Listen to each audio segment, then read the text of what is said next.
let's look at question 12, which is the last question in this series of episodes that are focused on the 2024 GCE Mathematics Paper 2. We've also done a series of 23 episodes that has focused on Mathematics Paper 1 of this year GCE exams. I would encourage you to download the companion app where you'll be able to find past papers and other materials that will be helpful for you to ace your exams. So let me just zoom in and focus on question M so that you're able to follow me clearly as I dissect this question.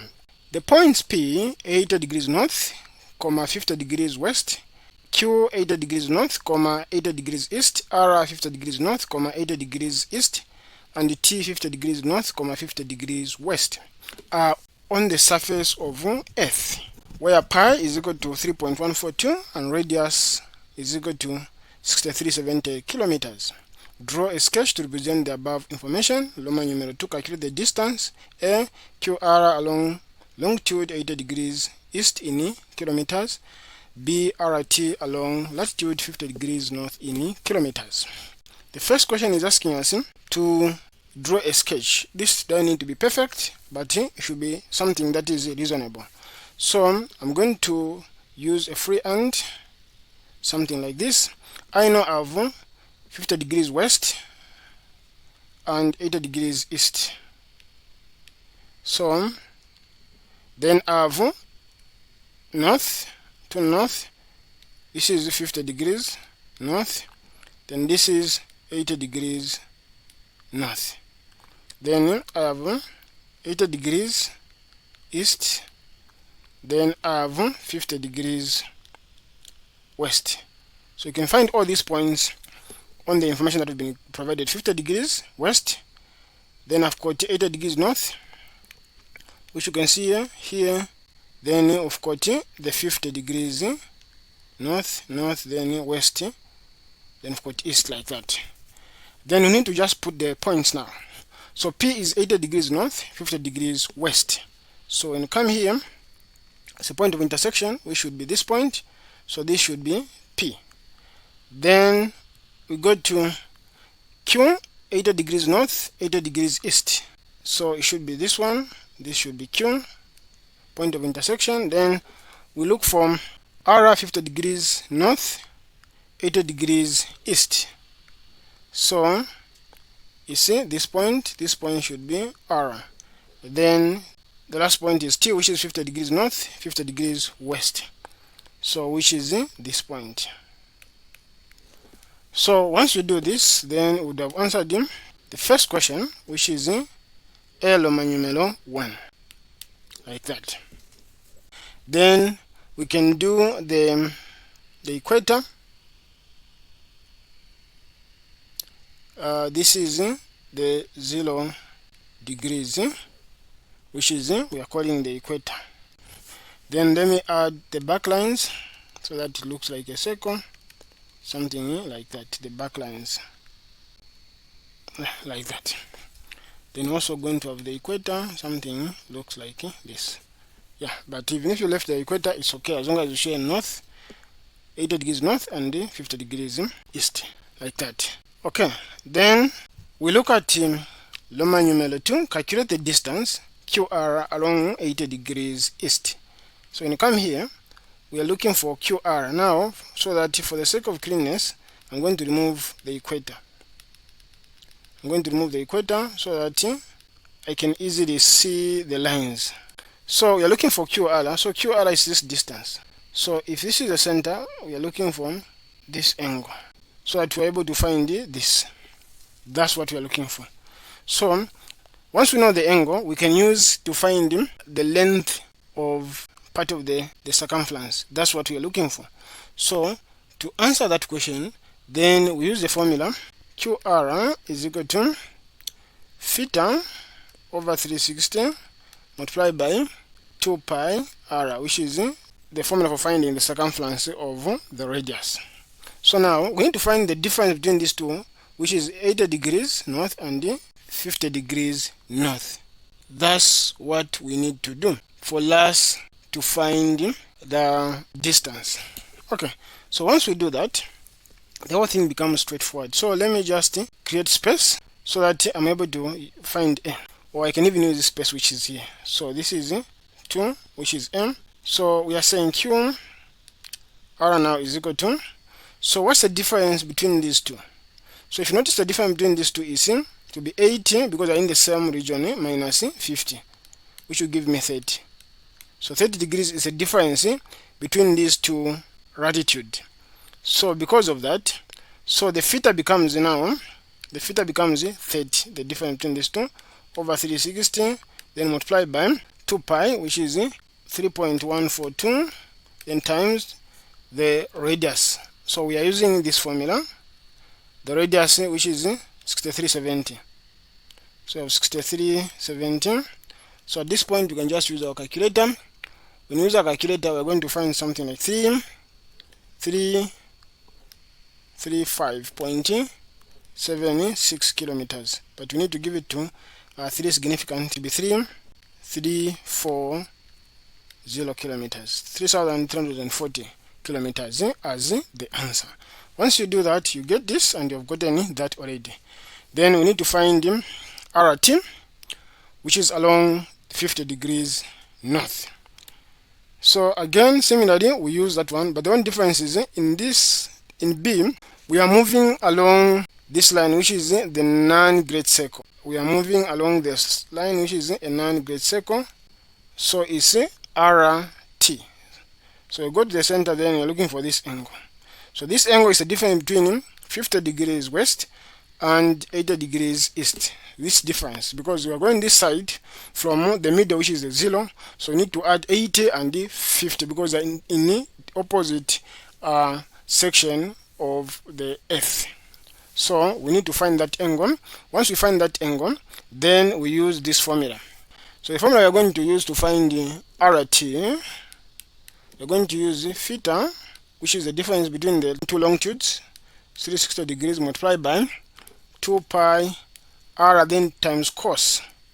So cos this. Now that cos is the latitude along which we are moving. Now that latitude, you've been told, is 50 degrees from the question. So if you look at the question, you notice that this information is already given to us. So this latitude is the 50 degrees north. So let us now just substitute what we've been given. So we have 80 plus 50, because they are in the opposite section of the earth. So one is in the east, one is in the west. So this difference will be 50 plus 80, which will be 130. So that's 130 is what we are going to put there. So it will be 130 degrees divided by 360 degrees multiplied by 2 pi, which is 3.142, multiplied by cos 50 degrees. Then simplifying this, we use it, then we are going to end up with 9,291.4599, which is the same as 9300 kilometers. Once we do this, we are good to go. Then we are going to get these good marks, which is 6 already out of 12. Then we can proceed. Let us look at question B.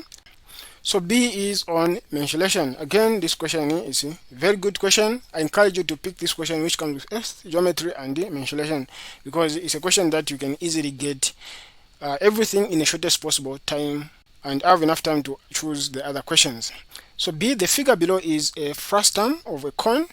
The base radius is 2 cm, top radius is r, and the height is 3.6 cm. Take pi to be 3.142. Calculate the lemma number 1, the value of r if the height of the cone from which the frustum was made was 6 cm, volume of the frustum. Then this is 4 marks the volume, then the other one is 2 marks. Okay, so the question is asking us to find the value of r. What have we been given? We've been given the height of the original frustum, then we've been given the radius of the base radius. So we need to find the top radius. So what can we do? So let me just zoom on the shape so that you're able to see as I explain. So what we've been taught so far is, if I extend this one up to the top there, this height up to the end here, this height is, which we are calling, this is capital H, that height is 6 centimeter. Then we are told that from here, so this height, the one in lead now, is the 3.6 centimeter. Then the question is asking us to find the r. Then this small height from here to here, this one is a small h. So to find r, we need to use the fact that r, the small radius, divided by the base radius, which is in this case capital R, that must equal to small h over capital H. What have we been given? We've been given the big radius, we've been given the height, we can find the small h. Then once we know that, then we can answer the question, we can find r. So what is small h? So if small h, if from here to here the total height is 6 centimeter, then from here to here this is 3.6. We can find h by subtracting 3.6 centimeter from 6, which will give us 2.4 centimeter. 2.4. So now we can use this fact that r over 2 equals 2.4 centimeter, this is centimeter, over 6 centimeter. Then you can just use a simple cross multiply. R is equal to, it will be now 2 times 2 centimeter times 2.4 centimeter over 6 centimeter. Okay, which one you simplify, this is going to give me 0.80 centimeter. You can just use a calculator. You notice that it will be this will be 2.4 times 2, it will be 4.8 centimeter divided by 6 to give you 0.8 centimeter. So meaning we know the value of r. The value of r is 0.8 centimeters. Once you do that, it becomes easier. Then you get these 2 marks. Then we find the volume of the frustum. So we just need to find the volume of the frustum. So to find the volume of the frustum, you see, easier now. How do we find the volume? We use the fact that the volume of a cone shape is equal to pi r square multiplied by height. So we're going to say the volume of, so the volume of this frustum is equal to the volume of a bigger cone, pi r square times height, minus the volume of a smaller cone. What is a smaller cone? The smaller cone is now this part, the top part. So the whole of this cone, we take out the smaller one. That's what it means. That's what we are trying to do. So it will be now pi r square then height. So it's 1/3, then pi outside, then it will be r square then h minus small r square then h, like this. So what this tells me is now it's just a matter of substituting. I have 1/3 multiplied by 3.142, then multiplied by the bigger radius. We've seen the bigger radius is 2 centimeter. Then this one is 0.80 centimeter that we found. Then we have the h, we said is 6 centimeter. Then what is on top here is the 2.4 centimeter. So just a matter of substituting there. So we are going to get 2 square multiplied by 6 minus 0.8 square times 2.4, like that. Then we can use our calculator. When we use our calculator, without wasting so much time, because I know you can use a calculator, we're going to discover that this value is going to be 23.52729 centimeter cubic, which becomes 23.5 centimeter cubic as the answer. So once you do this, you are good to go. Then you'll be able to get these 4 marks. So the trick is understanding the shape. The mistake that someone is likely to make, they're going to take this to be a small h, but that's not the small h. The small h is the difference between the 6 centimeter and the 3.6, which is 6 minus 3.6, which is 2.4 centimeter. Make sure that you don't miss that point. If you miss that point, then you will not get anything on these two. You should get a 0 out of 6. Thank you for joining me on this series of episodes. Please look out for more videos and don't forget to download our app